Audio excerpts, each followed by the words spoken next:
Sapu bersih intoleransi ala Menak, ditulis oleh Ahmad Reza dilansir dari sewor.com. Gus Yakut bergerak cepat. Dia mulai membenahi Kementerian Agama dengan semangat dan ruh toleransi. Pembenahan ini sesungguhnya meletakkan kembali gerbong Kementerian Agama di rel yang benar. Gus Yakut sebagai masinis tinggal membawa gerbong kementerian ini agar tidak kembali melenceng dari rel. Masyarakat, khususnya kelompok minoritas, mulai merasakan dampaknya. Wajah Kementerian Agama yang pada mulanya monolitik hanya menitik beratkan perhatian kepada agama mayoritas, perlahan namun pasti mulai menoleh perhatian pada agama serta kelompok minoritas. Di awal pelantikan, Gus Yakut sudah menggebrak dengan pernyataannya. Ia menegaskan untuk menghapus diskriminasi di lingkup Kementerian Agama, serta menjadikan agama sebagai inspirasi bukan aspirasi. Gus Yakut menginginkan satu sama lain untuk saling menghormati, terutama di antara pemeluk agama yang berbeda keyakinan. Kerennya, Gus Yakut mengutip kata-kata Sayyidina Ali bin Abi Thalib RA yang mengatakan, jika belum saudara satu iman, maka siapapun adalah saudara dalam kemanusiaan. Tapi Gus Yakut tidak berhenti di slogan. Langkah-langkah nyata ia lakukan. Lihat saja status Instagram Kementerian Agama. Kini Kemenak rajin mengucapkan selamat merayakan perayaan atau peringatan hari-hari besar agama lainnya, bukan agama mayoritas saja. Mungkin kelihatannya kecil, namun ini adalah langkah besar, seperti diungkap Gus Yakut, bahwa dirinya bukan Menteri Agama Islam saja, tetapi menteri untuk semua agama yang ada di negeri ini. Gebrakan kedua yang dilakukan Gus Yakut adalah perihal jaminan perlindungan kepada kelompok minoritas, yakni Syiah dan Ahmadiyah. Seperti diketahui, lebih dari satu dekade, nasib kedua kelompok ini sangat termarginalkan. Persekusi yang dilakukan ormas-ormas intoleran tidak pernah ditanggapi secara serius oleh negara. Negara seakan-akan tidak pernah hadir. Ironisnya, dalam beberapa kesempatan, negara melalui aparat sipilnya justru ikut-ikutan mendiskriminasi anggota kelompok Syiah dan Ahmadiyah. Menteri Agama Gus Yakut mengatakan, pemerintah akan mengafirmasi hak beragama Syiah dan Ahmadiyah di Indonesia. Gus Yakut tidak mau ada kelompok beragama minoritas yang terusir dari kampung halaman mereka karena perbedaan keyakinan. PR besar Kemenak di bawah Gus Yakut memang banyak. Persoalan intoleransi, radikalisme, dan pemahaman agama yang sempit mencuat ke permukaan. Maka kemudian kita melihat kenyataan memprihatinkan, yakni tindakan serta aksi-aksi intoleransi yang berulang-ulang terjadi, sedangkan pemerintah daerah dan negara hanya menjadi penonton saja. Tentu kita mempunyai lembaga kepolisian atau Densus 88 untuk menangani aksi-aksi terorisme, tapi kita tidak bisa selalu memadamkan persoalan seperti pemadam kebakaran. Kita harus menyelidiki titik apinya, bagaimana ia bisa muncul dan membesar. Nah, itu adalah sebagian tugas dari Kemenak.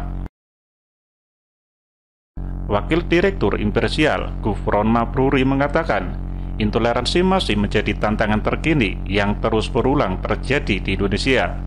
Menurut dia, berbagai praktek intoleransi yang terjadi di Indonesia setiap tahunnya cenderung memiliki pola yang sama. Senada dengan Imparsial, staf khusus Ketua Dewan Pengarah Badan Pembinaan Ideologi Pancasila atau BIP, Romo Antonius Beni Susetio mengakui kasus intoleransi di Indonesia setiap waktunya mengalami peningkatan. Menurutnya, salah satu yang mendominasi kasus intoleransi adalah pendirian rumah ibadah yang sangat sulit dan hak-hak minoritas. Yang juga patut kita apresiasi adalah SKP 3 Menteri yang baru-baru ini diterbitkan oleh Menak Gus Yakut, Mendikbud Nadiem Makarim, dan Mendagri Tito Karnavian. Keluar atau terbitnya SKP 3 Menteri ini adalah jawaban tegas dan cepat dari mereka bertiga menyikapi kasus pemaksaan kepada siswi untuk memakai pakaian yang mencirikan atribut keagamaan tertentu. Menurut Nadiem, penerbitan SKP 3 Menteri terkait penggunaan pakaian seragam dan atribut bagi peserta didik, pendidik, dan tenaga kependidikan di lingkungan sekolah negeri, jenjang pendidikan dasar sampai menengah. Di dalam SKP 3 Menteri, Nadiem mengungkapkan ada 6 keputusan utama penggunaan pakaian seragam di sekolah negeri.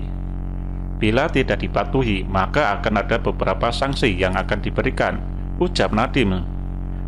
Berikut 6 keputusan utama penggunaan pakaian seragam di sekolah negeri yang telah diputuskan oleh 3 Menteri. Pertama, SKP 3 Menteri ini mengatur sekolah negeri yang diselenggarakan oleh pemerintah daerah atau Pemda. Kedua, peserta didik, pendidik, dan tenaga kependidikan berhak memilih antara seragam dan atribut tanpa kekhususan agama, seragam dan atribut dengan kekhususan agama. 3. Pemda dan sekolah tidak boleh mewajibkan atau melarang seragam dan atribut.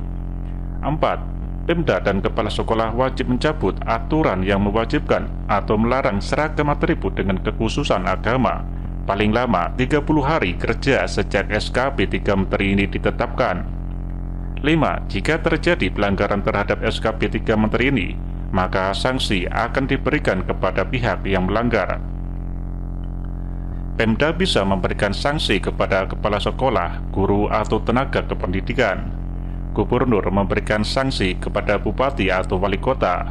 Kementerian Dalam Negeri atau Kemendagri memberikan sanksi kepada gubernur. Kementerian Pendidikan dan Kebudayaan atau Kemendikbud memberikan sanksi kepada sekolah terkait bantuan operasional sekolah atau BOS dan bantuan pemerintah lainnya. Tindak lanjut atas pelanggaran akan dilaksanakan sesuai dengan mekanisme yang berlaku.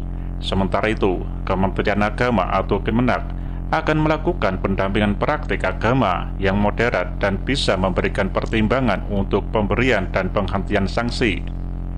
Pertama, peserta didik, pendidik, dan tenaga kependidikan beragama Islam di Provinsi Aceh dikecualikan dari ketentuan SKP 3 Menteri ini sesuai kekhususan Aceh berdasarkan ketentuan perundang-undangan terkait pemerintahan Aceh. SKP ini tentu saja bukan kerja seorang Gus Yakut semata, tapi hasil koordinasi dari 3 kementerian terkait. Intinya, jika kita mau dan niat, pemerintah bisa mengikis habis paham radikalisme dan intoleransi di negeri ini. Tinggal kita kawal apakah pemerintah serius atau tidak. Mari kita kawal kerja Gus Yakut dan kementerian lainnya.